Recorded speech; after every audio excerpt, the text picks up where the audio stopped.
Para mí, fíjate que sigue siendo una esfera a la que acudir en la medida que hay misterios no resueltos, digamos. Eh, si la vida es difícil de entender en sus códigos, si pareciera rendir la imagen de una cuestión cifrada, digamos, me parece que las pistas están en esa dimensión, La en esa infancia. dimensión perdida en la infancia, sí. Eh, en la medida que pareciera haber una matriz de la experiencia, digamos. O sea, la primera vez que uno se tuvo, por ejemplo, autoconciencia, es posible que retenga aún ese, la imagen de ese momento, ¿no? Eh, y de alguna manera esa experiencia de tener autoconciencia determinó, me da la impresión de que determinó el rumbo, el curso de la vida posterior. Al menos tengo esa fantasía, digamos, ¿no? De que hay cosas que ir a buscar allá. Hay cosas que están ahí en los pliegues entre el olvido, la memoria, eh, lo que se ha denominado el inconsciente. O sea, al menos tengo la tendencia de volver siempre para allá. Reconozco en el modo en que me inserto en la vida, ahora reconozco cuestiones de ese ser inexistente, digamos, que fue ese niño que se acabó, digamos, ¿no? Que era un gallo de este porte, te fijas, ese gallo no está en ninguna parte del mundo. Entonces hay algo ahí abismante, ¿no? Y cuando entraste al colegio, puntualmente ya más, no sé, adolescente, todo ese paso por que uno empieza a ser mucho más racional, empieza a perder todos esos misterios, los pliegues te lo empiezan a aclarar, se empiezan a generar otras oscuridades, otra. ¿Qué pasó ahí en tu... ¿Cómo recuerdas, digamos, el Instituto Nacional? ¿Qué pasó en tu vida literaria? ¿Tuvo algún profesor importante? No sé. Tú dices, para la formación como literaria. Sí, en general en tu vida, weón. Sí, había un Hace profesor, referencia mm, a eso muchas veces. A hubo veces. un profesor que yo tuve 2 años, en tercero y cuarto medio, que era don Gastón Sánchez, a quien apodaban la tía Angustia. Y él hacía una especie de ensayo oral. Creo que pasó muy poca materia en 2 años. Como que no hacía clases, sino que eh, así- hablaba de lo que le había pasado en la mañana y de ahí iba derivando para digresión, digamos, ¿no? Hacía ensayo oral, efectivamente. De hecho, ponía notas sacando a hablar a los tipos adelante sobre cualquier cosa. Hable sobre cualquier cosa. Esa era la tarea.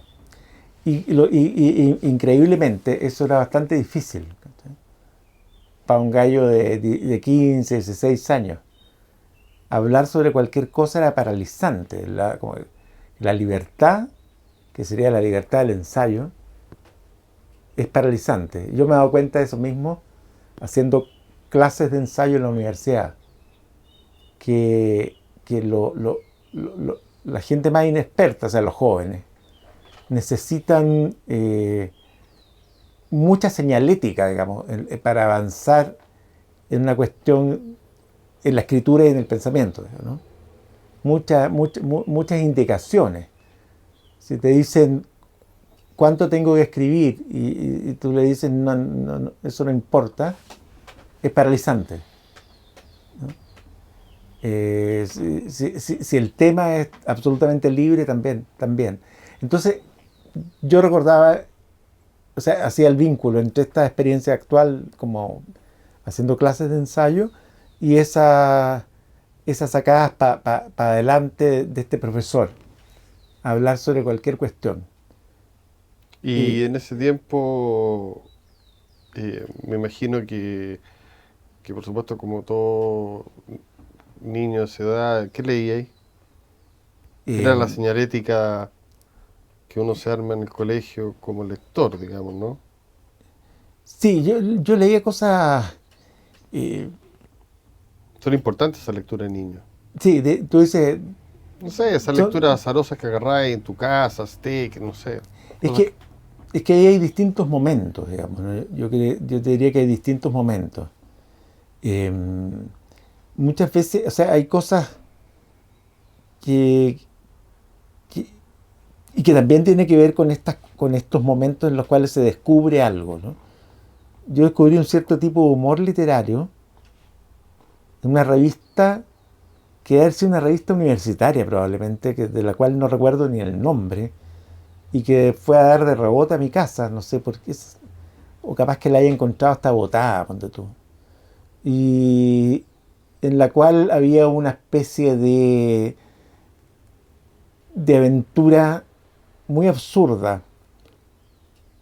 Un tipo que se metía en una especie de laberinto, un edificio donde pasaban muchas cosas eh, que mezclaban como el peligro, la seducción, un poquito como la gente, como el James Bond, digamos. Y, y de repente unas irrupciones como de la publicidad del momento, ¿no? De repente alguien se da vuelta y decía, ¿y dónde está mi ginger ale? Que era un aviso que había en el momento. Y eso era por escrito. Sí, claro. Entonces había algo muy irrisorio en lo impredecible y absurdo de esta, de, de- de- de estas construcciones. Y ahí caché que se podía hacer eso, ¿no? ¿Qué edad? 10 a los 10. Me reí mucho con esas cuestiones, ¿no? Y me gustó. ¿Quién sabe de quién era eso? ¿Ah? Ahora estamos hablando de eh, una época en la cual había una cierta dislocación de los códigos en la literatura o en el arte eh, a todo nivel. ¿Ah? Había una exposición que la única persona quien se recordaba esto, habiéndoselo comentado, era Nelly Richard. Una exposición en segundo piso de la librería universitaria. Esto es el año 71.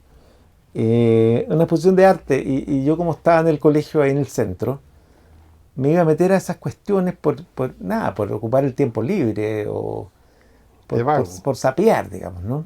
De vago. Y todo lo que fuera gratis, no sé, uno se iba metiendo, tenía 9 años. ¿Cachai? Y había en esta exposición, ponte tú, unas cajas muy misteriosas, como grandes, que tenían un orificio y una cortina, digamos. Sobre la caja había una foto, ponte tú, de una mujer obesa, como a caballo como arriba de un caballo artificial, así como de un eh, caballete más bien, ¿no? De un caballete.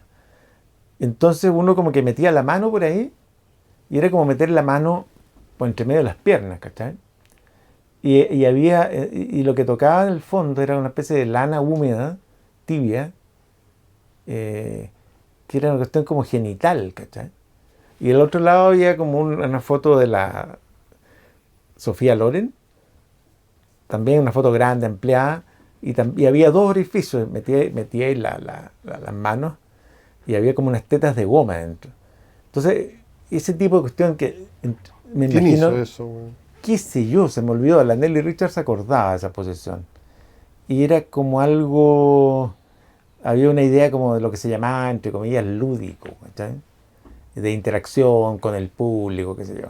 Fernán Mesa hacía cosas así, exposiciones como con olores, te fijas, textura, había una onda así, ¿no? Entonces este texto del que te hablo también estaba un poco vinculado a ese momento, ¿ah? Una cosa levemente desquiciada, un poquito juguetona. ¿Sí?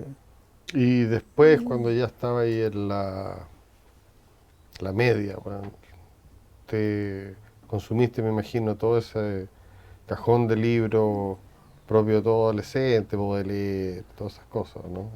Que son muy buenas, por lo demás que uno...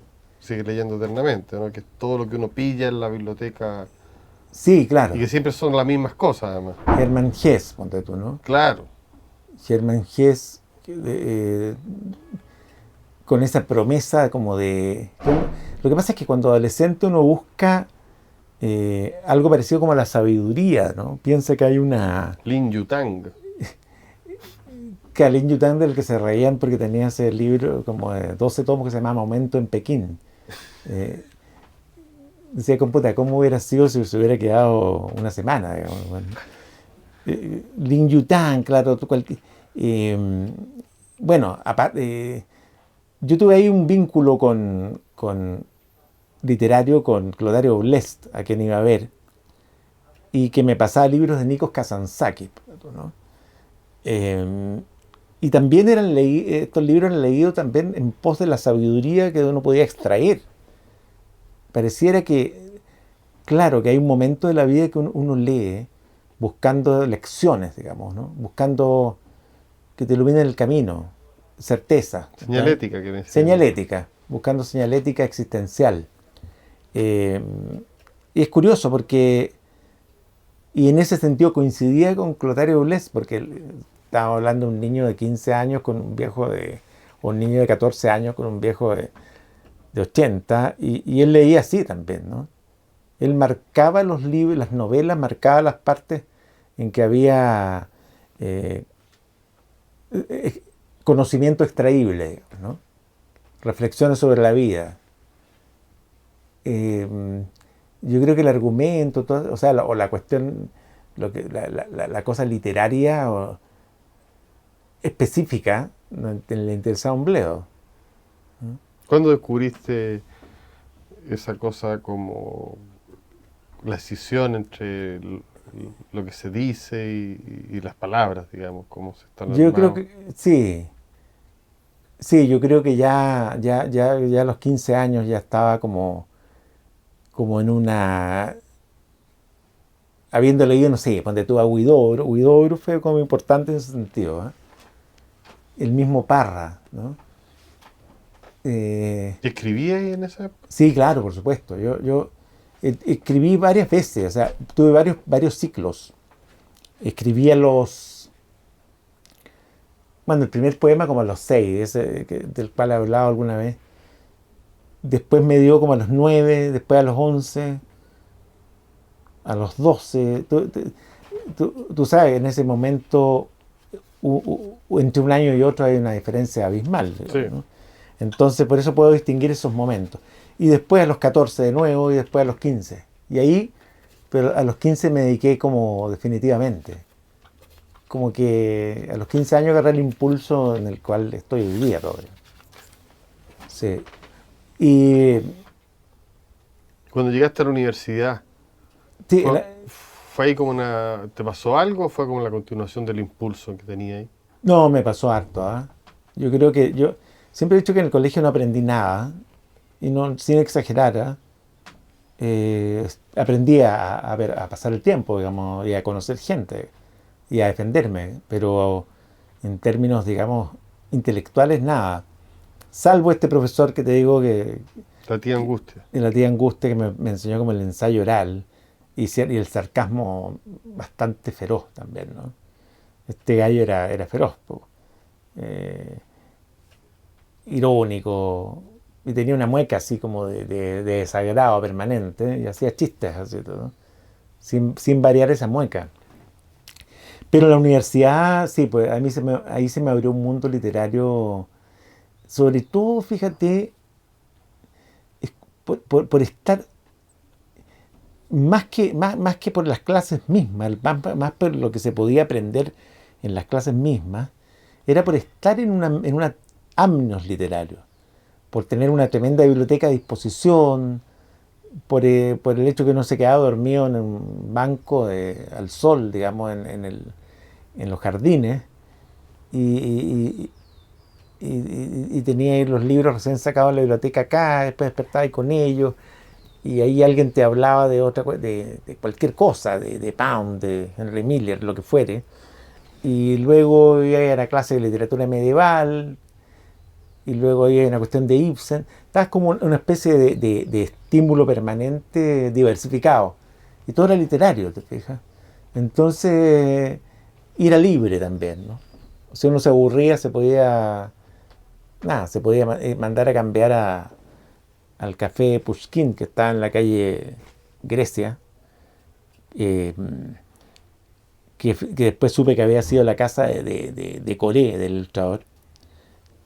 Y podía ir pasarte la tarde ahí tomando cerveza y hablando cuestiones que no siempre se entendían también, ¿no? Vaguedades. Con gente de filosofía, ¿sí? Discusiones epistemológicas. Bueno, yo era chico, estaba recién entrando a esto y no siempre entendía de qué se estaba hablando, pero me gustaba la resonancia de lo que se hablaba, ¿no? De repente había tipos eh, muy, medio místicos, filosóficos, digamos, ¿no? Que, no sé, te hablaban sobre el éter, ¿no? Con toda seriedad, como si esta cuestión, o cuestiones presocráticas como si funcionaran todavía. Discusiones sobre la realidad, sobre si era, sobre, qué sé yo, sobre Hume, Berkeley, qué sé yo, ¿no? ¿Y qué amigos tenía ahí? ¿Qué Tenía, mundos? mira, yo me reencontré ahí con Antonio de la Fuente, a quien había conocido cuando yo todavía estaba en el colegio, en la playa, en Punta Talca, en la casa de Leonardo Infante, que era un amigo a quien veía en la playa y estudiaba ley en esa época y a quien yo iba a ver. Y alguna vez, entonces un día llegó de la Fuente de visita por una noche y, y- y después me lo reencontré en la universidad. Y ya y de la Fuente era amigo de Lira, bastante cercano. Eh, tenía la Alicia Portot, Juan Pablo Gómez, eran gente, había un buen lote de interlocutores ahí, ¿eh? Y era mira, a mí me tocó la fortuna, digamos, en primer año de universidad, que eran toda gente que venía de otras carreras, entonces eran como más viejos, ¿eh? Y muy descreídos, ¿no? Muy descreídos, había mucho pelambre mutuo, ¿ah? Mucha desconfianza, una cosa muy de los 70, la sorna respecto a la producción literaria ajena, ¿no? Que era una manera de aprendizaje también, ¿no? De aprendizaje crítico. Quizá había una exageración en eso, en la mala onda, qué sé yo, pero a la vez era divertido, ¿no? Entonces, Estaba ahí atento a lo que pasaba, ponte tú en Santiago. totalmente, sí. O sea, las cosas que se estaban haciendo culturalmente. Sí, Iba claro. ahí. Yo iba, sí, claro. ¿De qué te acordáis? En ese tiempo estaban los institutos binacionales, digamos, o sea, el Goethe, ponte tú, ¿no? El norteamericano. Eh, se inauguró también ¿cómo se llama? El Encuentro de Arte Joven de Las Condes. Eh, había ciclos, qué sé yo, de Antonioni, ponte tú, en el Instituto Chileno Italiano, que estaba como por huérfanos para abajo, pasado la Norte-Sur, pasado la Plaza Brasil para abajo. Cualquier cosa que se hiciera estaba como imantada, como que tenía un plus, que era la cuestión dictatorial, digamos, ¿no? O sea, como que todo el mundo se reconocía sin decir nada en esas instancias como culturales, ¿no? Había una cierta densidad. No era solo ir a ver la película, sino como por reconocer caras también, ¿no? Eh, estaba también en ese momento el teatro el cine de la Universidad Católica, en la Plaza de Ñuñoa, que también era un lugar de encuentro, ¿no? Eh, había ciertos polos en Santiago, ¿sabes? Había otros lugares raros, como el grupo Cámaras Chile, algo que estaba en la calle Miraflores, weón, en que se hacía como se hacían como coros y huevas así, como de cosas para cantar. Weón, y era raro porque era como anacrónico eso, ¿no? Pero hacían algo curioso que para el Año Nuevo hacían una celebración para gente que estaba sola. Y tengo un amigo que fue, que, que, que, que se auto se autodiagnosticó, digamos, de soledad profunda y fue a pasar un año nuevo ahí. Unos viejos, gente rara, ¿no? Y esto era gratis, era como un servicio a la comunidad. Grupo Cámaras Chile, que era una casa antigua en la calle Miraflores, que no sé cómo se financiaba, la verdad. Me parece que estaba un señor que se llamaba Mario Baeza ahí, que era un músico. En fin, había como El mundo cultural de la dictadura, ¿no? el mundo cultural de la dictadura, que era bastante entretenido, entretenido, digamos, en el recuerdo. Era entretenido porque tenía esta cosa que yo te digo, esta densidad de que pareciera que uno iba a ver una película de Herzog, lo que fuere, y además estaba como participando como algo histórico, ¿no? Había esa sensación. ¿Y miedo? No, yo no, miedo no tenía, salvo algunas circunstancias muy específicas, pero en la vida cotidiana la veo como súper normal, ¿no? Miedo, digamos, qué sé yo, miedos muy razonables a veces, de que nada, en la época de las protestas, el año 83, qué sé yo, que había toque de queda y de repente, no sé, te podía aparecer un auto sin patente, unos gallos disparando. Que es razonable tener miedo de eso, pero en la vida cotidiana había una normalidad tremenda, fíjate. Salvo que de repente esa normalidad era interrumpida por algún hecho perturbador, qué sé yo. Yo recuerdo haber ido como el 83, tiene que haber sido.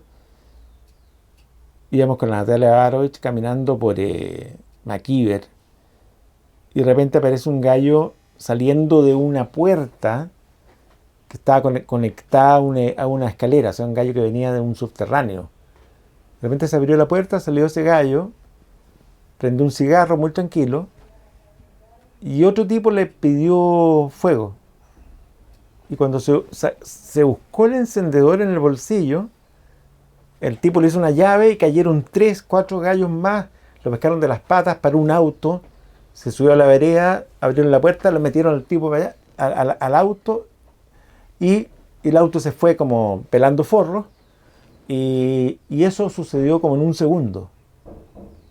Y todo el mundo quedó como paralizado, nadie alcanzó a pensar en nada. Fue una operación comando impecable. Y ese tipo de cosas aparecían como que alteraban la vida diaria, digamos, la normalidad, pero de una manera así, flash, digamos, ¿no? Las noticias eran un lugar donde podía ir palpar la cuestión dictatorial.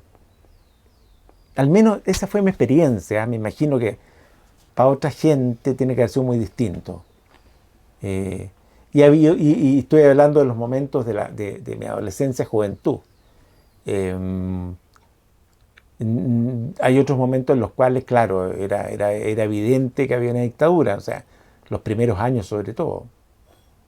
¿Y salía ahí con tu amigo en ese tiempo? O sea, ¿cuál era el vínculo literario? ¿Qué escribía ahí? Yo el año, claro, cuando tenía 15, el 77, me dediqué a escribir. Descubrí que la poesía podía no tener una referencialidad clara, ¿no? O sea, me atreví a hacer eso, ¿no? Yo, y luego consideré que era muy importante, o sea, consideraba como importante meter muchos adjetivos también, ¿no? Todo estaba como calificado. Y hacía una poesía que le podríamos llamar como medio metafísica. La verdad es que no sé de qué se trataba, no tengo idea. Eh, o quizás me complacía en escribir esas cuestiones que los adultos decían no entender. Capaz que esa haya sido la motivación. ¿Y Esa cuestión, los adultos que tenían una formación más bien modernista, ¿no? Los adultos que me tocaron a mí. quiénes serían eso? Nada, entre mi papá, mi abuelo, toda esta gente que consideraba que la poesía era una cuestión más bien por el lado como de la retórica, del adorno, ¿no? Pero después en la universidad, los profesores o interlocutores no cambiaron. Sí, Me acuerdo que hay una cita a un poema tuyo que hace Rodrigo Lira, ah, sí, claro, sí, un poema que nunca nadie ha visto, por un supuesto. poema que se llamaba Ciclotrón, Sí. sí, claro, ¿Qué pasa con eso? sí, ahí yo había cambiado ya, digamos, señalé delante que cada año es distinto, po, a esa edad, los cambios son muy profundos. Ya en ese momento, cuando entrando a la universidad, y ahí en ese sentido yo me alié con Lira y otros tipos, el enemigo era Neruda, ¿te fijas? Y la literatura española en general, o sea, la literatura española no la clásica, ¿no? No el siglo de oro, sino que el españolismo más actual. Incluso te diría que la generación del 27 era una cosa medio despreciada. Eh, Muchos sonsonetes, mucha cosa. Esa cuestión como cercana a la canción era como despreciada para este lote. Y Neruda también, pues Neruda era despreciado por exceso de presencia, ¿no? Porque como tenía un dividendo político para los estudiantes, para las estructuras estudiantiles de oposición que estaban, me parece que manejadas entre el Partido Comunista y el MAPU, si no me equivoco, eh, Neruda era una cuestión omnipresente. Como consta en los textos de Lira, era una cosa que estaba corcheteado en los árboles, se le hacían homenajes, se le citaba, todo en un momento de todo era Neruda. Y por lo tanto nosotros hacíamos una cuestión que trataba de oponerse a la solemnidad nerudiana, ¿cachai? A la, al vibrato eh, como de misa, ¿no? De Neruda, de misa laica. Entonces, se trataba de fregar la pita un poco también con eso.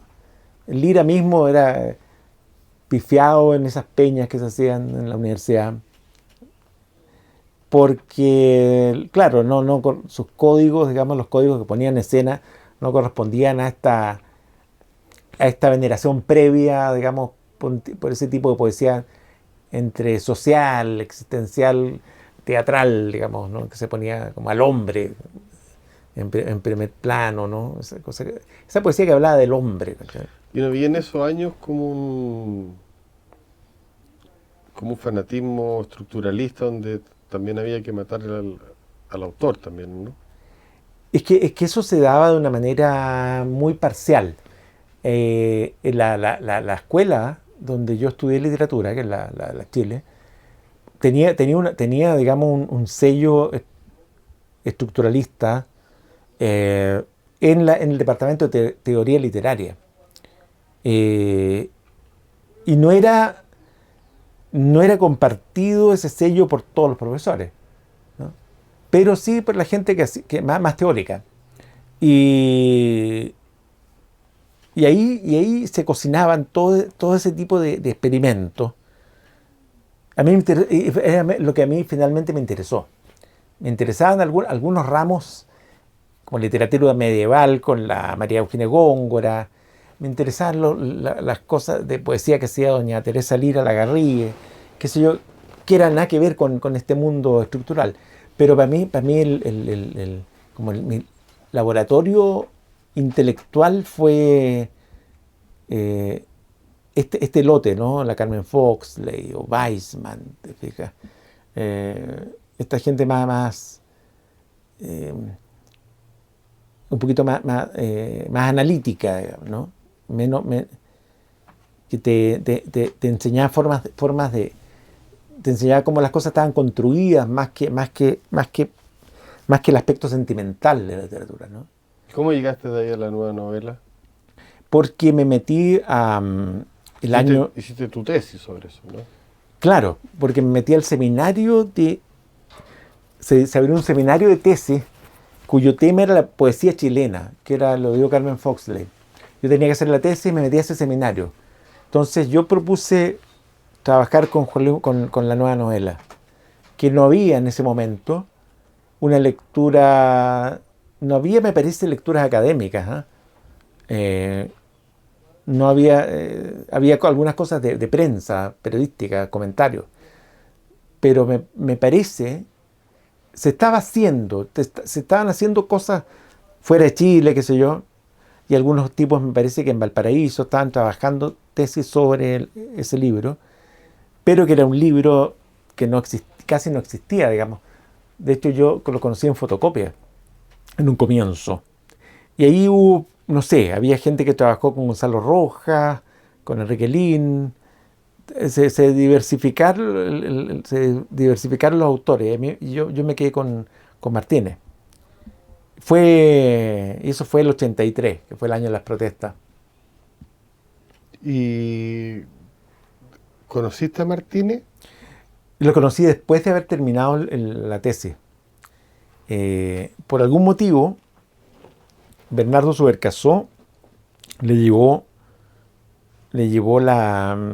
una copia de la tesis a Juan Luis. Entonces, cuando yo lo conocí, que fue en el pasillo del Cinearte en Viña, él ya la había leído.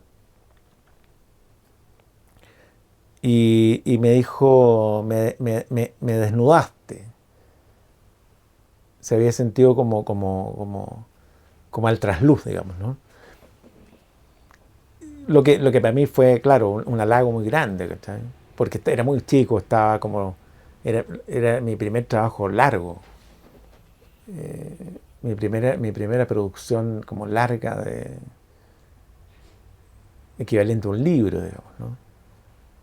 Pero no lo había querido conocer antes, un poquito influenciado por la Carmen Foxley, que le gustaba escribir sobre los poetas, pero no conocerlos. Le parecía como que esa cuestión interfería o perturbaba, ¿no? Entonces era amiga solo de Enrique Linde. Pero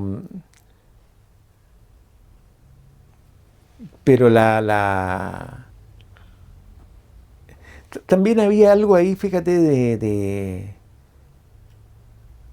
en la elección de esa modalidad de teoría literaria. Había una cosa también como puede haber sido de vanidad juvenil también, ¿eh?